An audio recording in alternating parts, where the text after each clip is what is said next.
Hello बच्चों।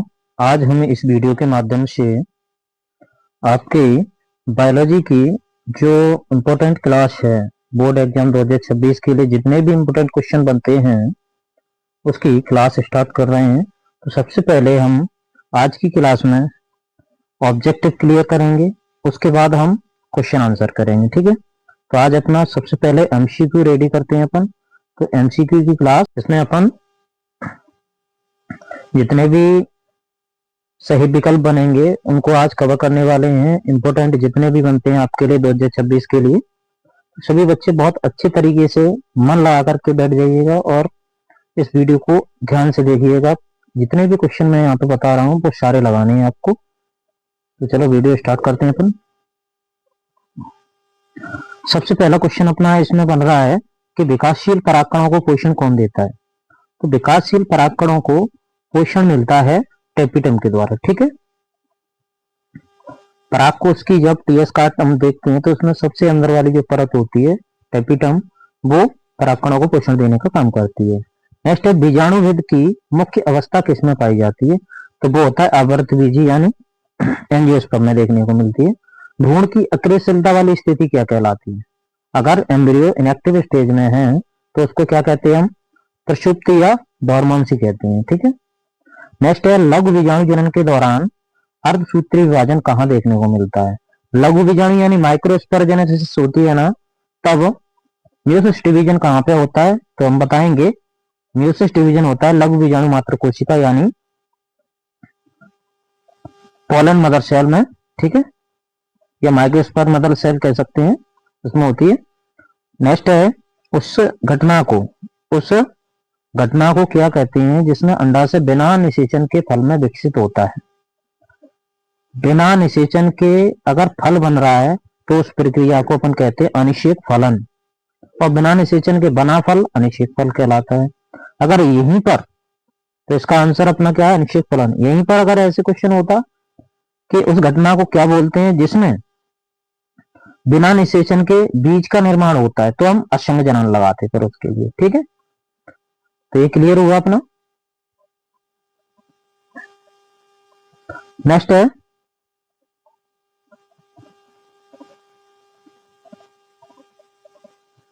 आवृत बीजियों में भ्रूणपोष में कितने गुणसूत्र होते हैं। भ्रूणपोष के बारे में अगर बात करें तो ये त्रिसंलयन के दौरान बनता है। तो त्रिसंलयन में 3 कोशिकाएं या कह सकते हैं 3 संरचनाएं संलयित होती हैं। तो इसका सही आंसर होगा अपना त्रिगुणित यानी ट्रिप्लॉइड।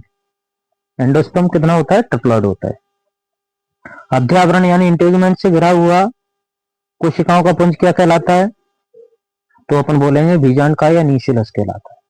परागकण की वायुवित्ती बनी होती है, यानी जब हम पोलन ग्रेन्स को देखते हैं स्ट्रक्चर को, तो सबसे बाहरी जो लेयर है एक्जेंट, वो किसकी बनी होती है, स्पोरोपोलन की बनी होती है। ठीक है, किसकी, स्पोरोपोलन की बनी होती है। एक पराग कोश में 28 पराग मात्र कोशिकाएं, तो कितने पराग चतुष्क बनेंगे, यानी पराग चतुष्क की बात कर रहे हैं अपन यहाँ पे। तो जितना पराग मात्र कोशिका है उतने ही चतुष्क बनेंगे। यहीं पे अगर परागकणों की बात करते तब वहां पे 112 अपना आंसर होता, क्योंकि एक लघु बीजाणु मात्र कोशिका से 4 परागकण या लघु बीजाणु का निर्माण होता है। नेक्स्ट है अपना, निम्न में से किस पौधे में जल द्वारा परागण होता है। तो जल द्वारा परागण अपन बेलिस्नेरिया को लगाएंगे यहाँ पे। ठीक है, अगला क्वेश्चन है, शुक्राणु के एक्रोसोम में क्या पाया जाता है। स्तंभ के एक्रोसोम में क्या चीज देखने को मिलती है, एंजाइम देखने को मिलता है हमें। क्या, एंजाइम। वो भी एंजाइम कौन सा, हाइल्यूरोनिडेज एंजाइम, हाइल्यूरोनिडेज एंजाइम। ठीक, याद रखना। निम्न में से किसमें 23 गुणसूत्र पाए जाते हैं, यानी अगुणित कौन सी कोशिका है वो। स्पर्मेटोगोनिया, इसमें 46 गुणसूत्र होते हैं। जायगोट, इसमें भी 40 गुणसूत्र होते हैं। उगोनिया, इसमें भी 40 गुणसूत्र होते हैं। द्वितीय कुसाइड अर्धसूत्री विभाजन के दौरान बनती है। तो इसका आंसर ये वाला सही है। सर्टोली कोशिकाएं कहां देखने को मिलती हैं। सर्टोली कोशिकाएं हमें वृषण में देखने को मिलती हैं, यानी टेस्टिस में। अंडोत्सर्ग की क्रिया को प्रेरित करने वाले हार्मोन का नाम बताना है। तो ये अपन आंसर लगाएंगे LH हार्मोन। ओवुलेशन के लिए ओव्यूलेशन को कौन इंड्यूस करता है? LH हार्मोन करता है। नेक्स्ट, कोलेस्ट्रॉम में कौन सा एंटीबॉडी पाया जाता है? कोलेस्ट्रॉम में IgA टाइप का पाया जाता है। यहाँ पर IgA एंटीबॉडी पाया जाता है। नेक्स्ट क्वेश्चन है, रिलैक्सेशन हार्मोन का सीक्रेशन कहां से होता है? तो रिलैक्सेशन हार्मोन का सीक्रेशन अपरा और अंडाशय दोनों के द्वारा होता है। तो इसका सही आंसर है अपना स, आ और बा दोनों। युग्मनज यानी जाइगोट कैसा होता है? जाइगोट अभी बताया अपन ने कैसा होता है, दो गुणित होता है, डिप्लॉयड होता है। तो इसका आंसर डिप्लॉयड है, द्विगुणित है। नेक्स्ट है, सेमिनिफेरस ट्यूब्यूल्स कहां पाई जाती हैं? सेमिनिफेरस नलिका वृषण में देखने को मिलती है, टेस्टिस में। तो इसका आंसर है टेस्टिस। नेक्स्ट है, कितनी द्वितीयक शुक्र कोशिकाओं से 200 शुक्राणु बनेंगे? तो इसमें शुक्राणु बनने की बात कर रहा है, तो शुक्राणु बनेंगे 100 कोशिकाओं से। 100 द्वितीयक शुक्र कोशिकाएं होंगी, उससे बनेंगे। ठीक, ध्रुवी पिंड पोलर बॉडी किसमें बनती है? पोलर बॉडी अंडाणु जनन में बनती है। ठीक, नेक्स्ट क्वेश्चन है, इसमें निम्न में से कौन सी एक जन्म नियंत्रण की विधि है? जन्म नियंत्रण के बारे में पूछ रहा है। तो यहाँ पर IVF हो, जिप्ट हो, गिफ्ट हो, ये सारी जन्म नियंत्रण की नहीं है। ये अपन कह सकते हैं कि प्राकृतिक रूप से अगर जनन नहीं हो पा रहा है तो उसको मादा शरीर से बाहर निषेचन की क्रिया कराई दी जाती है, उसे IVF कहते हैं। और जिप्ट और गिफ्ट, ZIFT या GIFT, ये दोनों IVF की ही प्रोसेस है। तो इसका सही आंसर होगा हमारा IUD, इंट्रा यूटेराइन डिवाइस, या कह सकते हैं कॉपर्टी। ठीक है, कॉपर्टी जन्म नियंत्रण की विधि। सहेली क्या है? सहेली मुखी गर्भनिरोधक है, ओरल कंट्रासेप्टिव मेथड है। नेक्स्ट है, MTP को कितने सप्ताह की गर्भावस्था तक सुरक्षित माना जाता है? तो MTP कब तक करा सकते हैं अपन? मेडिकल टर्मिनेशन ऑफ प्रेगनेंसी कहते हैं इसको, स्वैच्छिक गर्भपात भी बोलते हैं। इसका टाइम पीरियड जो होता है प्रथम 3 महीने होते हैं, तो 12 सप्ताह इसका सही आंसर है। बंद दंपतियों को संतान पाने हेतु सहायता देने वाली एक विधि का नाम बताओ। तो यहाँ पे क्या बोल रहे हैं? अभी अपन ने बोला जो बंद दंपति हैं यानी संतान नहीं हो रही है आसानी से, तो उसके लिए क्या करेंगे अपन? IVF का यूज करते हैं। वो IVF में कौन सी आएगी? GIFT आती है। ठीक, यहाँ पे IVF से रिलेटेड GIFT है। अगला क्वेश्चन है, एमनियोसेंटेसिस प्रक्रिया गर्भावस्था की किस अवधि में अपनाई जाती है? एमनियोसेंटेसिस यानी उलवेदन की जो प्रक्रिया होती है वो लिंग परीक्षण के लिए यूज करते हैं अपन, और भ्रूण में कोई अनुवांशिक विकार या कोई अन्य उपापचयी विकृतियां उनमें हो रही हैं तो उसके लिए यूज करते हैं। तो इसका सही आंसर है 15 से 20 सप्ताह, सॉरी। ठीक है, 15 से 20 सप्ताह इसका सही आंसर है। अगला है, इनमें IUD का एक प्रकार नहीं है, इंट्रा यूटेराइन डिवाइस कौन सी नहीं है? CNG50, ये IUD का प्रकार नहीं है। लैंगिक संसर्गजन्य रोग है, यानी लैंगिक रोग कौन सा है? एड्स है इसमें। ठीक है, STD कौन सा है? एड्स। मेंडल के नियम का अपवाद, मेंडल के नियम आपने पढ़े होंगे। प्रभाविता का, पृथक्करण का, स्वतंत्र प्रजनन, तीनों ही मेंडल के नियम है। इसमें जो बचा सहलग्नता, उसको लगा देंगे अपन। ठीक, अगला है, पिता का रक्त AB तथा माता का रक्त समूह O है, तो इनमें से बच्चे में कौन से रक्त की होने की संभावना है रक्त समूह की? तो इसमें अपन आंसर लगाएंगे A या B। हीमोफीलिया कैसा रोग होता है? हीमोफीलिया X संलग्न जीन है, X संलग्न जीन विकार है। ठीक है, तो इसका सही हो जाएगा आंसर।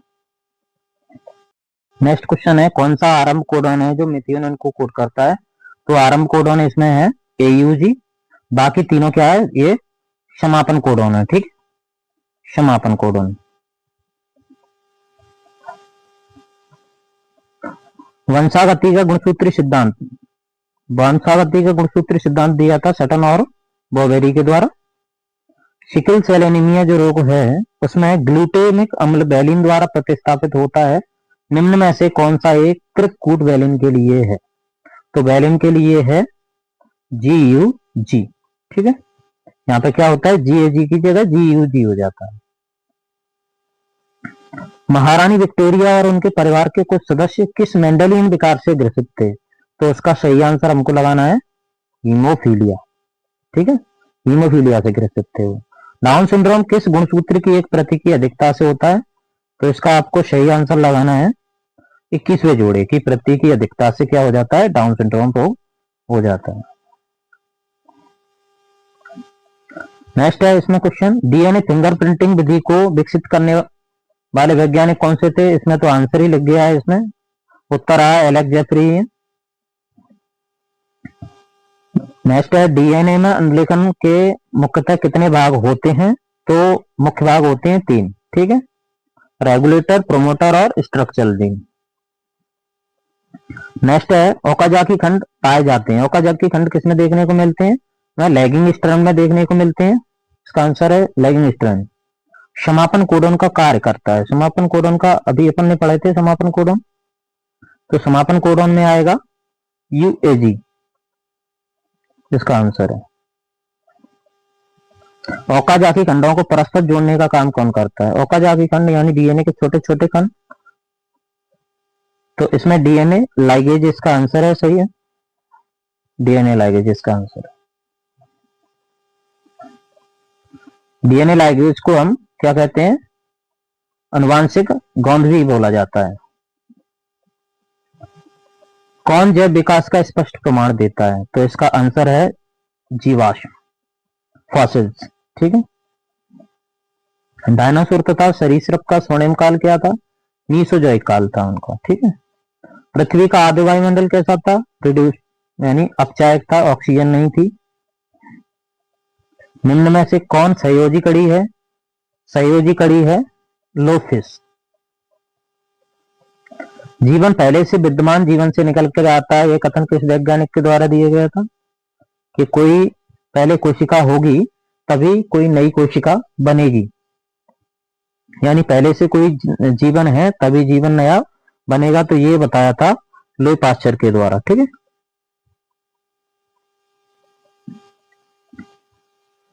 नेक्स्ट है, जीवन की उत्पत्ति सबसे पहले कहां पे हुई? तो जीवन की उत्पत्ति आपको पढ़ने को मिला होगा, जल में हुई थी सबसे पहले, सागर में।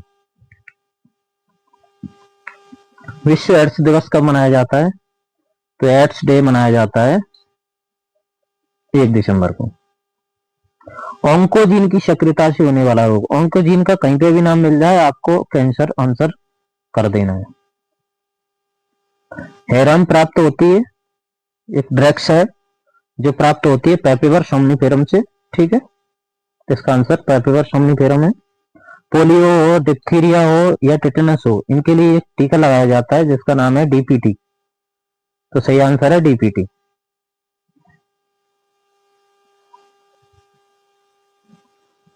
अगला क्वेश्चन है, मन परिवर्तित करने वाली औषधि है, चित्त परिवर्तक कहते हैं जिसे अपन, साइकोट्रोपिक औषधि बोलते हैं उसको। चाय में पाया जाने वाला उत्तेजक पदार्थ क्या है? चाय में सबसे ज्यादा क्या देखने को मिलता है? उत्तेजक पदार्थ क्या होता है? कैफीन होता है। वहीं अगर मैं बात करूं चाय की जगह तंबाकू का नाम आएगा तो तंबाकू में बताना है आपको निकोटिन, ठीक है। तंबाकू में कौन सा होता है? तंबाकू में निकोटिन होता है।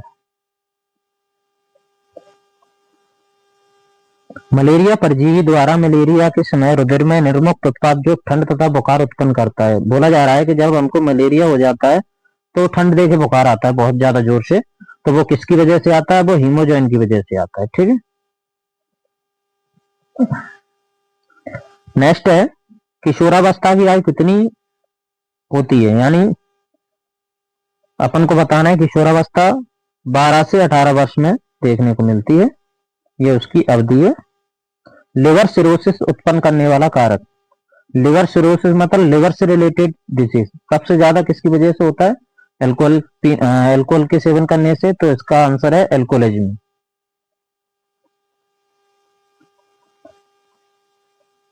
अगला पॉइंट है, सर्वाधिक घातक हेलुसिनोजन है। सर्वाधिक घातक एलएसडी होता है, जिसका फुल फॉर्म है लाइसर्जिक डाइएथिलेमाइड। बीटी कॉटन किसके प्रतिरोधी होते हैं? बीटी कॉटन होते हैं कीट के प्रतिरोधी, ठीक है। उस पौधे के लिए निष्क्रिय रहता है जहर, लेकिन जो भी कीट उसे खाएगा, कोई भी शाकाहारी आके उसे खाएगा तो क्या हो जाता है? उसके लिए वो नुकसानदायक रहते हैं। वायुमंडलीय नाइट्रोजन का स्थिरीकरण करने वाला स्वतंत्र जीवी जीवाणु कौन है? इसमें आंसर लगाएंगे अपन एजोटोबैक्टर। ठीक है। VAM क्या है? VAM एक कवक है। कौन सा जीवाणु दूध को दही में बदलता है? तो इसमें आंसर लगाएंगे अपन लैक्टोबैसिलस। और ये लैक्टोबैसिलस दही में विटामिन B12 की मात्रा बढ़ा देता है। B12 विटामिन की मात्रा ध्यान रखना। अगर क्वेश्चन आता है कि जब दूध से दही का निर्माण होता है तो किस विटामिन की मात्रा बढ़ जाती है, तो विटामिन B12 की मात्रा बढ़ जाती है।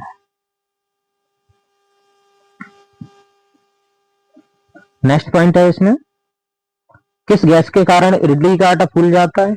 इडली का आटा जो फूलने का कारण है वो है कार्बन डाइऑक्साइड गैस। फलों के रस को साफ करने में प्रयुक्त पदार्थ कौन से पदार्थ हैं जो फलों के रस को साफ करते हैं? वो है पेक्टिन और प्रोटीएज एंजाइम। ठीक है, पेक्टिन और प्रोटीएज। प्रथम प्रतिजैविक किस सूक्ष्म जीव द्वारा प्राप्त हुआ था? पेनिसिलियम नोटिटम नामक कवक से प्राप्त हुआ था, जिसका नाम है पेनिसिलिन। पेनिसिलिन किसने किया था? अलेक्जेंडर फ्लेमिंग नामक वैज्ञानिक ने किया था। अगला है, कीचड़ में पाए जाने वाले बैक्टीरिया मिथेनोजन बैक्टीरिया। ध्यान रखना, जहां दलदल होगा, कीचड़ वाली जगह है, वहां पे कौन से बैक्टीरिया देखने को मिलेंगे? मिथेनोजन देखने को मिलते हैं। निम्न में से कौन सा रासायनिक चाकू है? तो ये वाला बी वाला आंसर सही है इसका, इक्वाराई। ठीक है,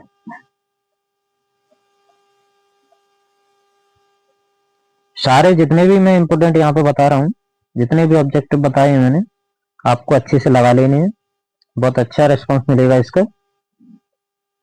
नेक्स्ट, रेस्ट्रिक्शन एंडोन्यूक्लियेज, नाम से समझ में आ रहा है, रेस्ट्रिक्शन मतलब तोड़ने वाला। तो ये किसमें पाया जाता है? ये जीवाणुओं में देखने को मिलता है। एगारोजेल इलेक्ट्रोफोरेसिस में डीएनए अणुओं का विलयन किस आधार पर होता है? हम जेल इलेक्ट्रोफोरेसिस के बारे में पढ़ते हैं, तो डीएनए के जो अणु हैं वो किस आधार पर अलग अलग होते हैं? वो माप के आधार पर होते हैं। कौन सा आकार छोटा है, कौन सा आकार बड़ा है। इक्वाराई किसका उदाहरण है? इक्वाराई अभी पढ़ा अपन ने, प्रतिबंधन एंजाइम का उदाहरण है। रेस्ट्रिक्शन एंडोन्यूक्लियेज का डीएनए खंडों को जोड़ने वाले एंजाइम का नाम अभी अपन ने पढ़ा था। डीएनए खंडों को जोड़ने का काम करता है डीएनए लाइगेज। पहला पुनर्योगज डीएनए किसने बनाया था? पहला पुनर्योगज डीएनए। पुनर्योगज डीएनए का मतलब होता है अपनी इच्छा अनुसार उसमें कोई भी अपन कह सकते हैं, या तो अपन जोड़ेंगे उसमें या हटाएंगे कुछ।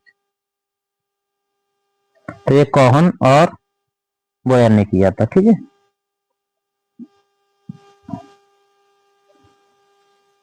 नेक्स्ट है, पीसीआर में प्रयुक्त होने वाला एंजाइम कौन सा है? पीसीआर में प्रयुक्त होने वाला एंजाइम है टैक पॉलीमरेज।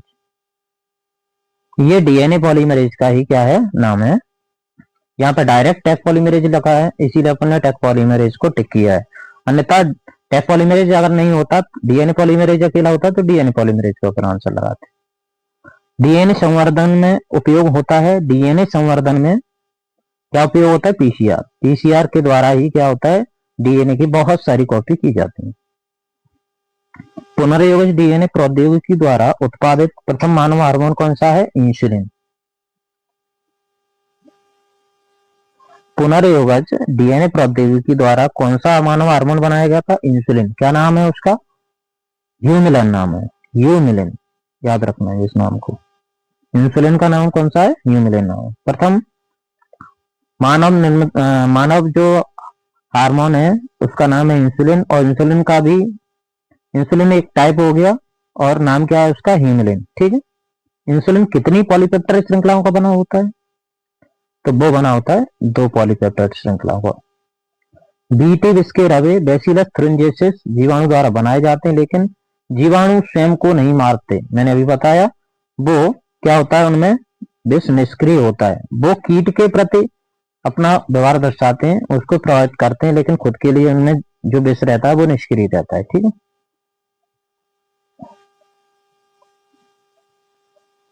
अगला है, भारत को किस परंपरागत अनाज किस्म के बायो पेटेंट के विरुद्ध लड़ना पड़ा था? वो बासमती चावल के विरुद्ध लड़ना पड़ा था। ठीक है, क्योंकि बहुत पहले से यहाँ पे भारत में बासमती चावल की खेती की जा रही थी। अंतर कोशिकाओं का वो समूह है जिसमें सभी ऊतक और अंगों को उत्पन्न करने की क्षमता होती है, वो कोशिकाएं कहलाती हैं स्टेम सेल यानी स्टेम कोशिकाएं। सी पेप्टाइड किससे संबंधित है? वो है इंसुलिन से। थर्मस एक्वेटिस जीवाणु से प्राप्त क्या होता है? टीआई प्लाज्मिड इसका आंसर है। गोल्डन राइस किससे समृद्ध है? गोल्डन राइस में हम दो चीज देखने को मिलती है, प्रोटीन तो हमें को देखने को मिल रही है बीटा कैरोटीन, ठीक है, वहीं हम विटामिन की बात करेंगे तो विटामिन ए देखने को मिलती है, तो इसका आंसर ये वाला सही है।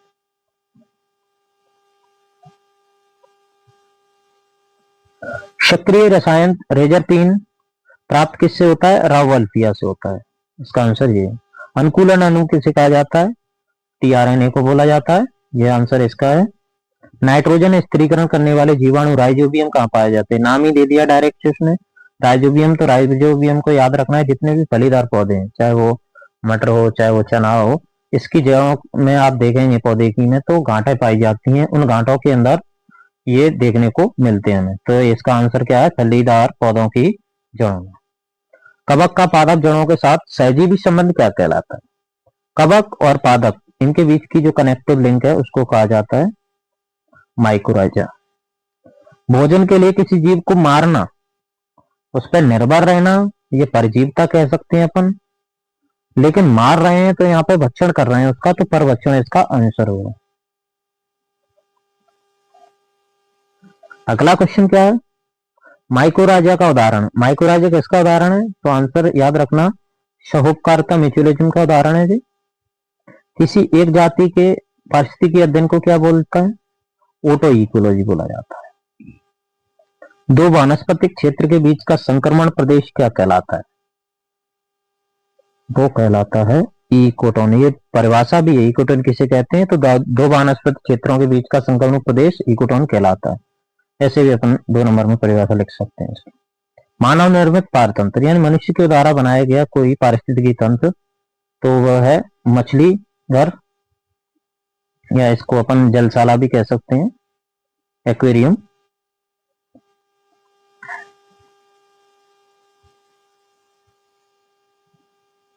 अगला है क्षय घातांक की वृद्धि, तो इसका आंसर अपना है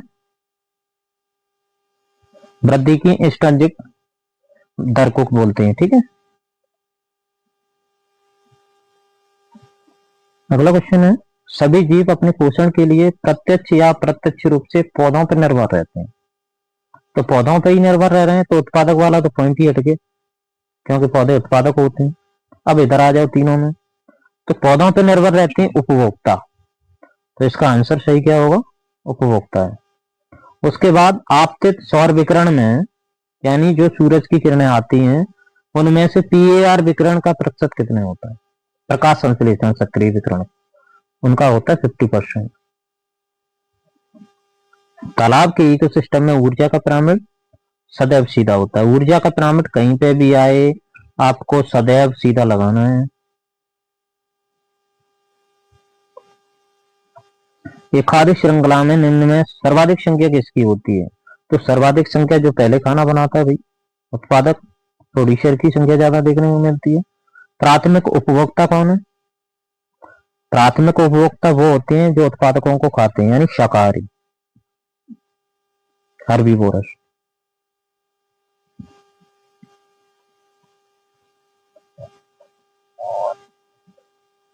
नेक्स्ट क्वेश्चन है इसमें, द्वितीय उपभोक्ता किसे कहा जाता है? जो शाकाहारियों को खाते हैं, यानी मांसाहारी, कार्निवोरस। अगला है पर्यावरण संरक्षण अधिनियम कब पारित किया गया था? तो पर्यावरण संरक्षण अधिनियम पारित किया गया था 1986 में, इसका आंसर ये लगा। भारत में सर्वाधिक जैव विविधता वाला क्षेत्र कौन सा है? जहां पर सबसे ज्यादा जीवों की विविधता है, यानी बहुत सारे जीवों की प्रजातियां पाई जाती हैं, वो है पश्चिमी घाट, वेस्टर्न घाट। भारत में कितने जैव मंडल संरक्षित हैं अभी तक? 14 है, ठीक है, एनसीईआरटी के तौर में 14 है। एक सींग वाला गैंडा किस अभयारण्य यानी राष्ट्रीय पार्क में विशिष्ट रूप से पाया जाता है? तो काजीरंगा जो असम में है उसमें है, पाया जाता है। ओके, तो इस तरह से अपना जितने भी सही विकल्प थे वो कंप्लीट कर लिए अपन ने। नेक्स्ट वीडियो में हम ऐसे ही रिक्त स्थान और बाकी के सभी कंप्लीट करेंगे, और जो इम्पोर्टेंट क्वेश्चन है उनके आंसर भी आपको प्रोवाइड कराएंगे। तब तक के लिए इसको आप लगा लीजिएगा, अच्छे से याद कर लीजिएगा, और दोस्तों को भी शेयर कर दीजिएगा, उनको भी बेनिफिट मिल जाएगा इससे। Thank you so much. जय हिंद। मिलते हैं नेक्स्ट वीडियो में।